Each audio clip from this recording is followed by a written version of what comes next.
So let's talk about the effective rate of interest. To explain the principle better, let me give you a very simple problem muna.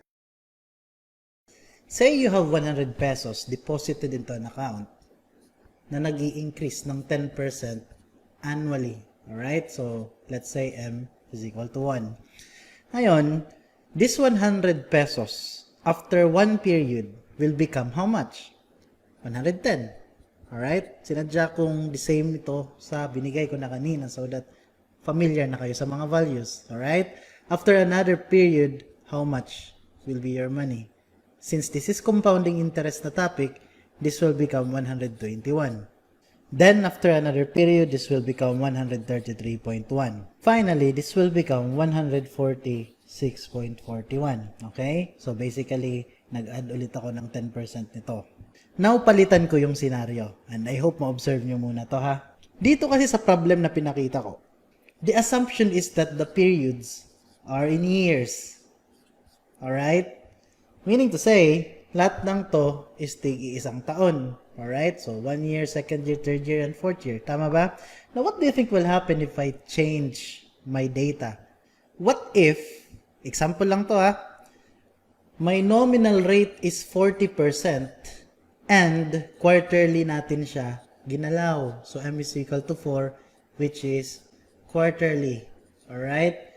So, ibig sabihin nito, kailangan ko i-adjust yung N, di ba? Kasi ngayon, kailangan naka per quarter ang ating period para makita mo yung mga transaction. So, ang question ko lang is, yung isang taon, ilang quarters yon? Obviously, 4. So, kung 4 na quarters sa isang taon, then therefore, itong nakikita mo dito should be equal to 1 year lang. Alright? Can you follow that? Good. Now, using this data, ay sinadya kong ganyan, no? So that I will be 10% pa rin. And I hope that this one will clarify some ambiguities pagdating dito sa economy.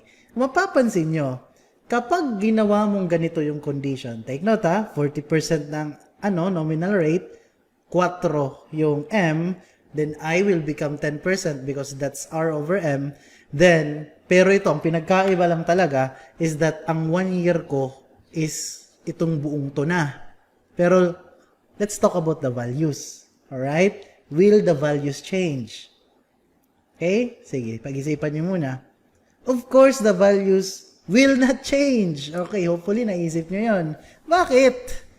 Kasi, sa principle na to. Ito yung rason kung bakit kanina ko pa to tinatawag na real or true interest rate.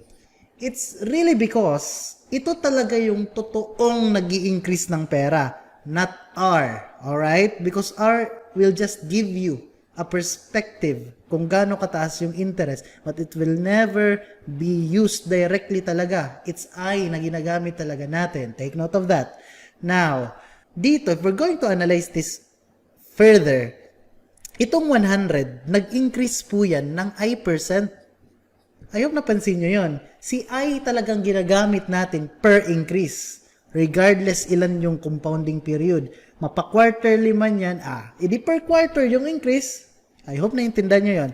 So, 1 quarter, an increase of I. Another quarter, another increase of I. Another quarter, another increase, and so on. So, since 10% pa rin ang I, kasi in-adjust nilaro ko nga ito pa rin yung magiging amounts for sure. Now, ito naman yung gagawin ko, alright? This time, i-fix ko naman yung R sa 10%. Okay? Tapos, ang M naman ngayon yung laruin natin.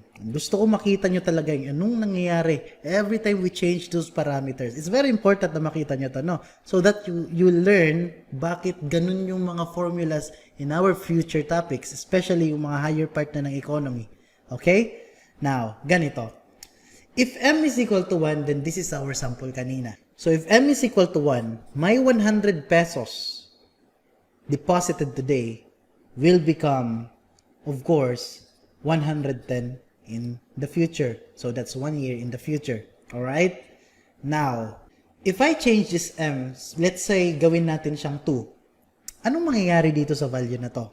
Well, I'm sure hindi na to 110. Dito mo na talaga makikita yung konsepto ng mga interest. Okay, tingnan nyo to ha. Alright? If this is 10% and m is equal to 2, what will happen to the true interest rate? Obviously, it will become 5%. Tingnan nyo to. Kung sakaling 2 to, hindi na to ngayon 1. Kasi, kailangan kong i-adjust ngayon yung periods. I need to make this n follow this m. Did you get that? Para mag-match yung behavior ng dalawa. So, kung ito ay 2, edi dapat per semi-annual yung ating periods. Which means, after one period, that's half a year. Alright? Take note ha. Then after another period, that's 1 year na. So, itong buong to, yung magiging 1 year. Okay? Now, let's apply the real interest rate. After one period, how much will be our money? Well, obviously, it will become 105 pesos. Paano nangyari yun? Again, increase of 5% from 100. Now, what will happen after another period? Alright? This is basically the difference between compounding period and simple interest. Kasi kung simple interest to, edi 110 to. Linear increase ang simple interest eh. Edi tigsi 5 lang yung increase. Alright? Ito kasi nag-increase dito ng 5. Ngayon, since compounding interest to, and the concept of compounding interest is that the interest depends on what you currently have. Ang mangyayari dyan guys is itong susunod na increase will be based on this 105. But the percentage is the same. Plus 5% pa rin yan. O, plus 5% pa rin ilalagay ko. 5% of 100, 5. But 5% of 105, it's not 5. 5% of 105 is actually 5.25. I want you to notice that such that my money after 1 year, take note, 1 year pa rin to, will be 110.25. May napansin ba kayo? I hope napansin nyo that this is larger than our money kanina. If you remember, our money kanina is 110. This is greater than this. Now, siguro isa pa, para lang maintindihan nyo talaga to, no? Now, let me increase m further. Let's say m is equal to 4. Now, if m is equal to 4, obviously, this will become 4, alright, na periods. So, for 1 year, we have 1, 2, 3, and 4 periods. Now, in this case, I will become what? Well, that will be 10 over 4, which is obviously 2.5%.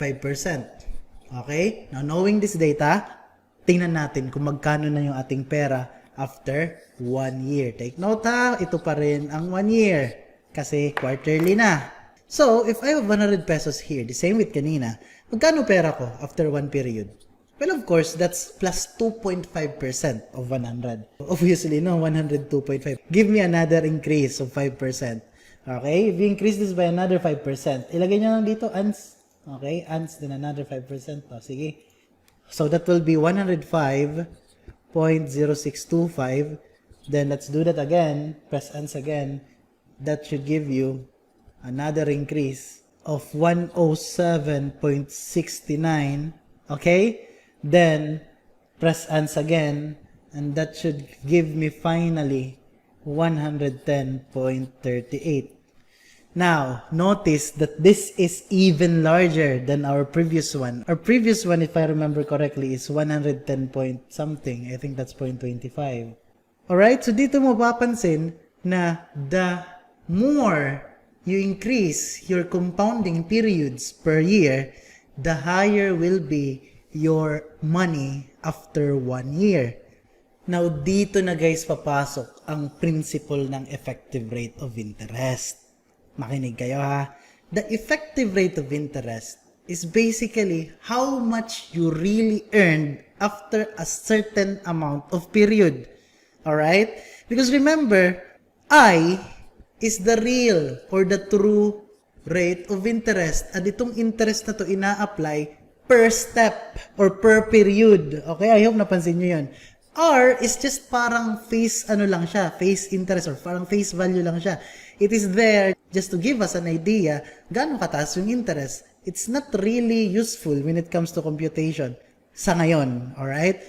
Now, itong bagong to na inintroduce ko is the effective rate. This is what you've really earned after n amount of periods. So, how do we get the formula for this one? So it's basically like this. We know that future worth is equal to what?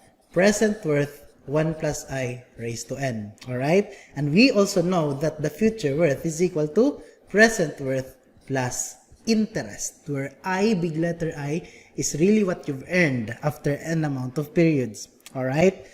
Now, tingnan nyo to ha. Let's try to isolate I. If we isolate I, this will become I f minus p. Now, let's substitute this one. This will become p, 1 plus I raised to n minus p. Now, here's the fun part, alright? Remember that the definition na kanina ko pa paulit-ulit sinabi for the effective rate of interest is basically how much you've really earned or ilang porsyento ba talaga ang kinita mo after n amount of periods. Using that definition, klarong-klaro guys, the effective rate is basically equal to the interest that you've really earned, of course, divided by your capital or your present worth. So, if this is the definition of I, then therefore, divide that by P and you'll end up with 1 plus I raised to n minus 1. Alright? This thing right here is the formula for the effective rate of interest. So, kung nirelate ko na sana to dun sa problem kanina, sige nga, ano yung given natin? M is equal to 4, R is equal to 10%. If you remember this, I we got is 2.5, and the present worth is equal to 100. Tingnan nyo ha, let's try to see if it's really the principle. Okay, so let's see. Now remember that we can substitute the effective rate formula, and that is 1 plus I raised to n minus 1. Now, effective rate will be equal to 1 plus 2.5% raised to what? So, kanina gumamit tayo ng 1 year as reference. Tama ba? Yes, lahat ng pinakita ko kanina except for the first one kasi 4 years yung una di ba? Pero yung tatlong sumunod, puro yun 1 year. So, how many periods are there in 1 year if compounded quarterly? Well, again, you really don't have to think much, no? Because this is always m times t. Okay? So, if t is equal to 1 year, m is equal to 4, then you have a total of 4 periods. Alright? Now, minus 1 ka lang dyan. And this will give you the effective rate equal to, so that is 1 plus 2.5% raised to 4, and that is minus 1. Press equals, and that will give us an effective rate of 0.10381. Okay. Now, using that effective rate, let us try to solve the future worth. So, tingnan nyo ha, di ba future worth is equal to P, 1 plus interest raised to N? Okay, if the definition of this one is really the interest rate after N periods, then therefore, pag sinubstitute natin yung value ng effective rate dito as interest and substitute N equal to 1 year, by principle, we should get the same answer that we got a while ago. Alright? So, let's try that. Ilang years ba natin ina-analyze? 1 year lang, di ba? So, therefore, dapat 1 lang din to. Kasi guys, ito, naka per year na kasi to eh. Naka per year na to. Bakit? Kasi nag-set ako dito ng 1 year, di ba? Before I substitute everything, sinet ko yung N as 1 year. I hope na remember nyo yan. Now, let us substitute, alright? This will become 100 times 1 plus, what is this? 0.10381. Okay, so F will be equal to 110.38. So, I want you to check anong nangyari kanina. You'll actually notice that this is exactly the same answer that we got kanina, di ba? Alright, so siguro, kasi parang gumawa na naman ako ng sariling problem di ba? So, siguro practice nyo na lang to dyan sa upuan ninyo. So, maybe kayo na lang magsagot nito. Ano ba to? Itong mga tanong. So, sa number 16 to 19, we need to find the effective rate for the following nominal rate. So, mapapansin nyo, puro 12% na nominal rate for all the questions. Alright? Binago-bago lang yung M. So, you just substitute it with the formula. Alright? So, I'll give you siguro time para maubos nyo yan. Done? So, ito na yung mga sagot. So, the answers are 12%, 12.55%, 12.62%, and dito lang siguro kayo medyo na-confuse. Ano ba yan? 12% compounded continuously. Okay. Siguro at this point may napansin na kayo. Alright? Kung mapapansin nyo, when m is equal to 1, you got 12% exactly. And I hope at this point, na-imagine mo na ang principle talaga ng compounding interest. Di ba kapag isang beses mo lang kinompound yung pera mo, bali isang bagsakan lang yung interest, alright? Pero kapag pinatubo mo siya ng mas maraming beses sa isang taon, then therefore, binibigyan mo actually ng chance na tumubo pa yung tubo mismo. I hope na-guess nyo yan. Ngayon, paano tong continuously? Alright, ito na yun guys, no? For question number 19, basically, we need to find what is the effective rate when m approaches infinity. Actually yan. When you say continuous compounding, it actually means continuous yung pagtubo ng pera. And when you say continuous, parang every fraction of time tumutubo siya.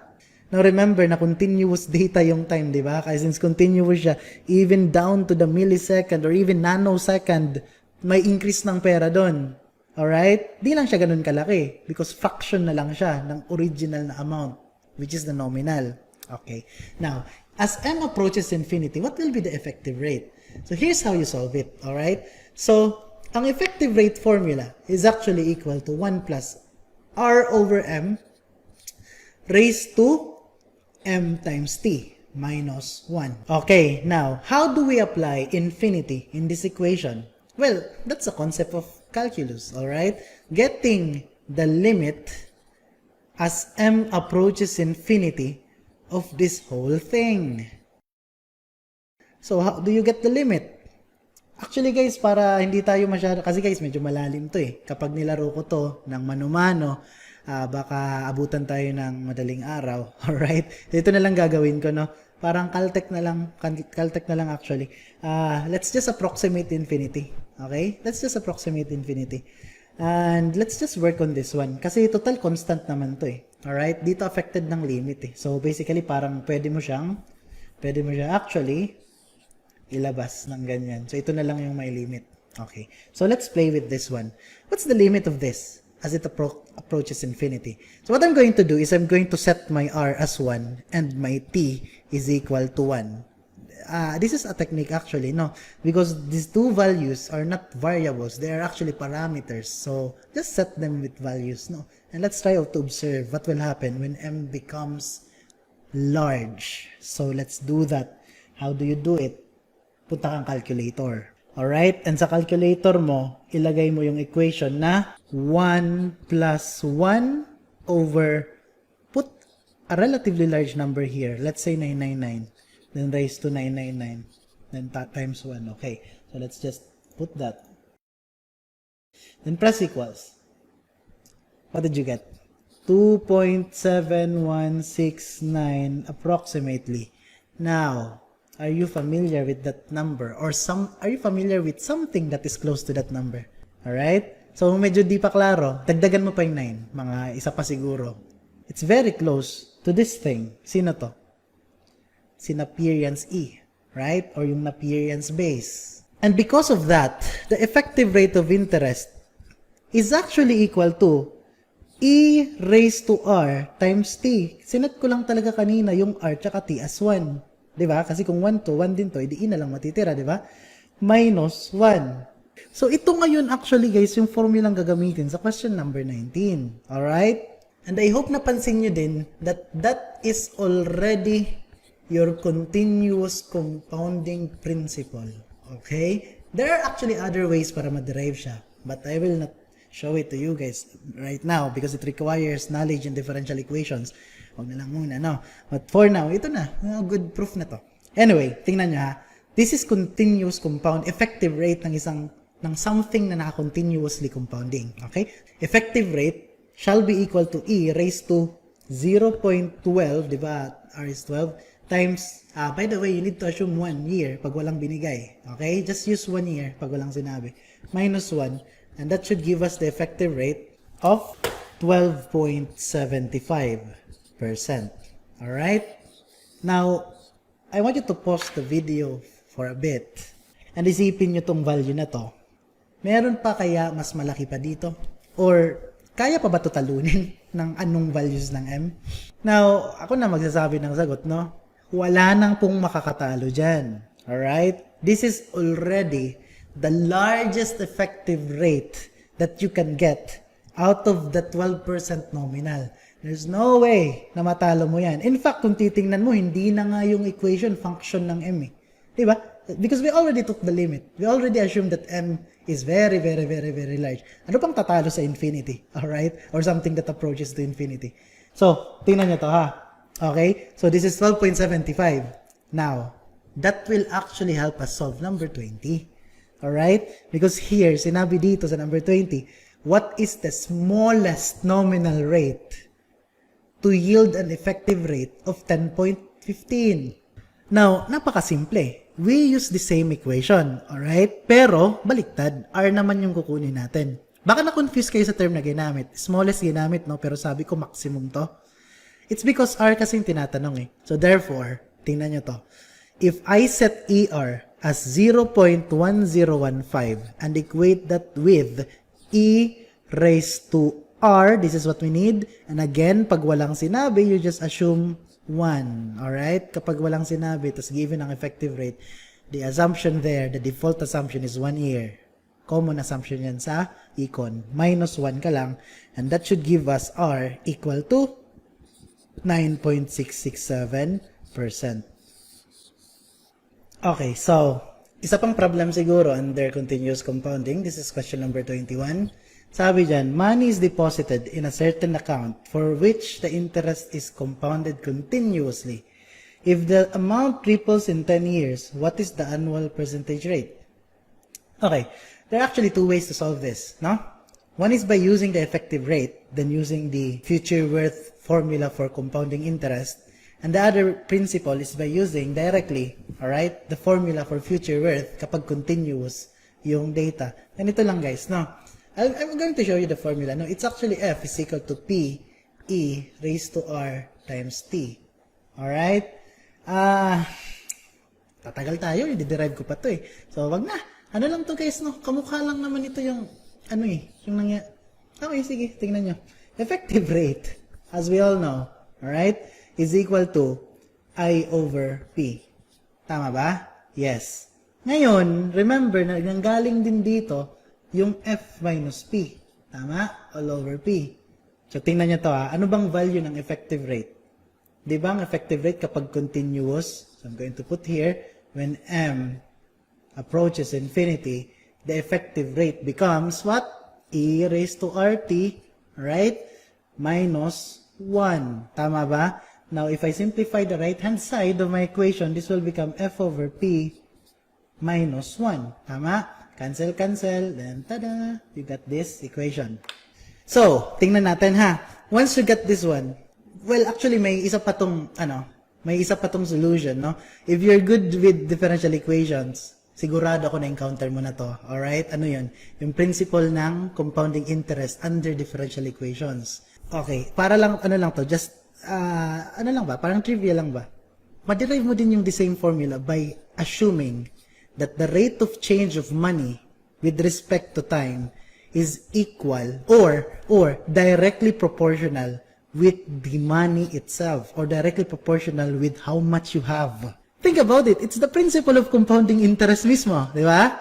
So, using this one, then using calculus and getting the general solution, blah, blah, blah. I will not do that, no. It's not my module. And you get the same answer actually. Now, for question number 21, apply ko na lang ha. Ito na yan.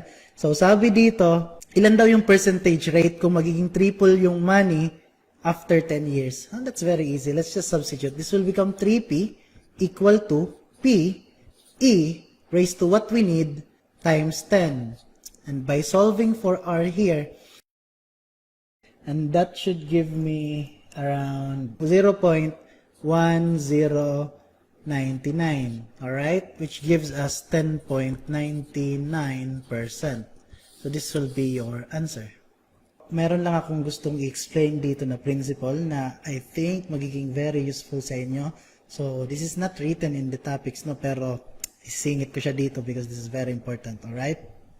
Now, this is the concept of interest rate factors. Okay? So, ano tong mga to? I actually attached a table in your module, alright? And that's actually a table of majority of the interest rate factors. And most of them actually lumabas na sa board exam, guys. Nagamit na. Okay? So ano ba yan? Ano ba yung interest rate factors na yan? Okay. I'm going to explain this one by one. So, let's say, compounding interest na principle. We have this formula. Alright? Ngayon, guys, ito lang yung interest rate factors. Basically, multipliers yan sila. Alright? Multipliers ng, let's say, present worth para makuha yung future worth. Or pwede ding multiplier ng future worth para makuha yung present worth. And bawat interest rate factors, guys, may mga pangalan yan. Okay, I'll give you an example. What will happen if I divide both sides by P? If I divide both sides, I'll get F over P equal to 1 plus I raised to N. Basically, this thing right here is the effective rate factor. Effective rate factor para sa compounding interest. So, specifically, this is what you call the compound amount factor. Alright? It's the compound amount factor. It's actually written in your module, no? Then another way to represent this, now this one is very important. Take note. Okay? This notation, or what do you call this? No. This is also written as this. Okay? So, yung kaliwa is parang magbibigay siya ng idea kung sinong makukuha. Because kung sinong numerator dito, whoops, siya yung makukuha. Then ang idea, pag minultiply mo ito, dito sa denominator na nakikita mo dito, lalabas, alright, yung future worth. Okay? So, in short, for the compound amount factor, this term, or whatever you call this expression right here, is equivalent to that. Of course, napakarami ng mga interest rate factors. And I think once you learned how to get one, you'll actually realize paano makuha yung iba. So, ito na yun, no? Tingnan nyo na lang and try to be familiar especially with the names. Okay? Mali lang naman yung tandaan, no? Siguro tulungan kita pagdating sa annuity. Alright? So, halimbawa, what you want is F over A I N.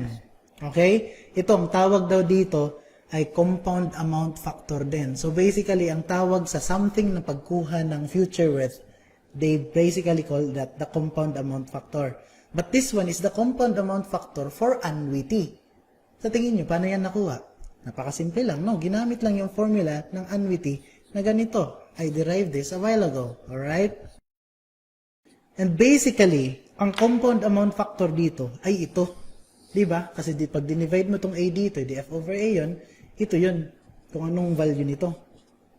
Okay? Baliktarin mo yan. Okay? Baliktarin mo yan. So, baliktad.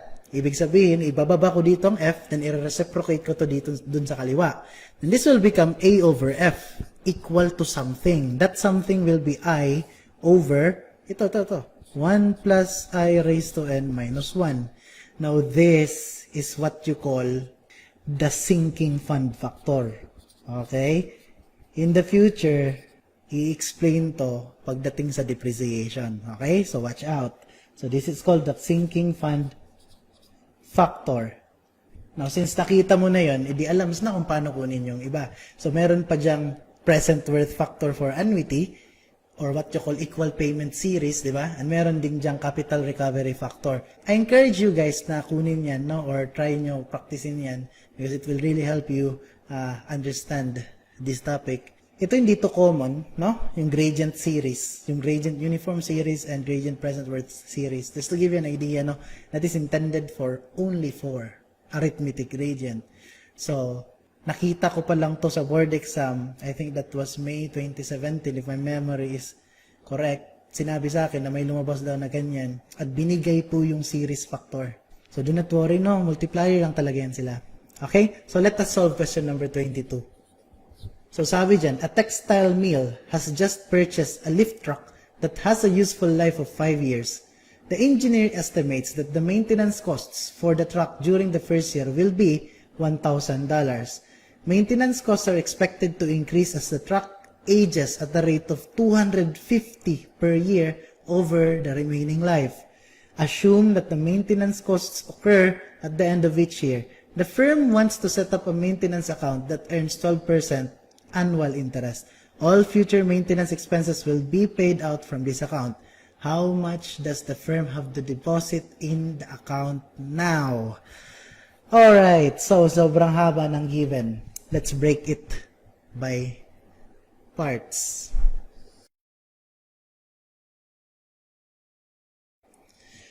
Okay, so the cash flow should look like this, right? Kasi sinabi that the maintenance cost is equal to $1,000 for the first year, then expected to increase as the truck ages at a rate of $250 per year over its remaining life. So up to 5 years yan, nag-increase ng $250. Alright, the given interest rate is 12%. Now, we want to find the present worth of all of this.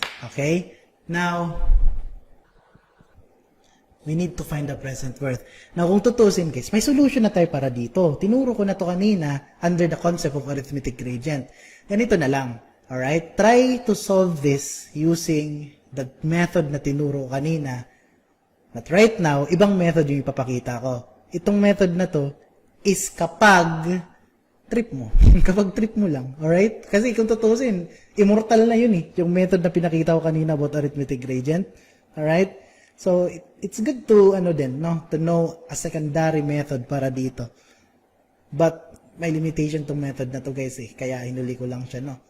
Gusto ko lang talaga dito ipakita ang principle ng effective rate. Alright? That's why siningit ko na lang din tong problem. Okay. Ang ginagawa actually dito guys is binibreak down yung cash flow into simpler na cash flows. Alright? In this case, para ka ditong may trapezoid, ito na lang, may relate ko na lang sa geometry. And then, ang gusto mong gawin is i-break down to into two simpler shapes. So, ano kaya? Well, obviously, pwede siya ma-break down into a rectangle and a triangle. Okay? So, halimbawa, ito na yan, no? Ito yung triangle na nasa taas. Alright? Then, ito naman yung rectangle. I hope nakikita nyo naman anong ginagawa ko dito, no? So, itong rectangle, ito yung mga tig-1,000. Okay? Now, ito naman, 0 to, 250 to, 500 to, and so on. Ang reason kung bakit natin ginawa to is para gumana yung hint na binibigay ng examiner sa board exam. Nabigay na niya kasi before, so di malayong magbigay siya ulit. Alright, so anong hint yung tinutukoy ko dito? Yung interest rate factors mismo. So, remember that what we're trying to find here is present worth. So, ito may present worth to, tawagin kong P1. May present worth din to, tawagin kong P2. And basically, we need to find the sum of these two P's. Okay, so to find that, first, we need a factor or an interest rate factor for this type of cash flow. Saan ito magfo-fall? Gradient po ito. Alright? So, which specific one yung kailangan natin? We need the P over G. Okay, again ulitin ko. Pag sinabing P over G, it means how to find P knowing G. Okay? So, P over G ay N ang kailangan natin dyan. At kung mapapansin nyo, may value yan dyan na 6.3970. Okay? So, once you know this, pwede ko na actually kunin yung P1. Okay? So, observe P1 will now be equal to, now, sino si G? Tandaan nyo to Ang G po dito ay yung 250. Okay? So, anong definition ng G? Definition ng G is yung increase. Alright? Per year. So, therefore, this is 250 times 6.397. Okay? Makukuha mo yan. Then, kailangan mo next dito is of course, yung para naman dito. Ano ba to siya? This is actually an annuity. And what we need is the present worth of an annuity. So, asan yan dyan sa table? It's actually your P over A. Alright? Kasi ito, A man to. Itong 1,000. Alright? And we need the present worth. So, we need P over A times I times N. And that is equal to, ilan to? This is 3.6048 based on the table. Alright? Now, ano ngayon yung present worth? Well, present worth will become 1,000. Sino si A? Again, the denominator is yung minumultiply mo kay effective rate factor, and that is 3.6048. 8. Once makuha mo na yung dalawa, pwede mo na ngayon makuha yung total na present worth. Alright? So, add the two of them, and that should give you the answer of 5,204.05. And this will be your final answer. Now, again, I encourage you guys to use the arithmetic gradient technique na ginawa natin kanina. And you'll actually realize na even if hindi bigay yung table, masosolve mo pa rin to. Ang reason lang naman kasi guys kung bakit nagbigay si examiner ng ganyang hint, actually hint ang tawag dyan, alright, is para makatulong sa estudyante. Alright, hint actually yan. In fact, ginawa niya yan kasi anong alam ni examiner dun sa technique na tinuro ko kanina? Hindi niya man alam yun, di ba? Hindi niya alam na may way pala na akala niya na yung formula siguro dun sa ating mga textbook, yung mahaba kanina, akala niya yun lang yung method talaga, no? Para masolve ito. He didn't realize na marami pang ibang way para masolve yan. You can either use yung manual talaga, yung iniisa-isa mo, yun yung pinakamasipag talaga na solution, or yung method kanina na turo ko sa inyo using the summation. Anyway, that's it lang, no?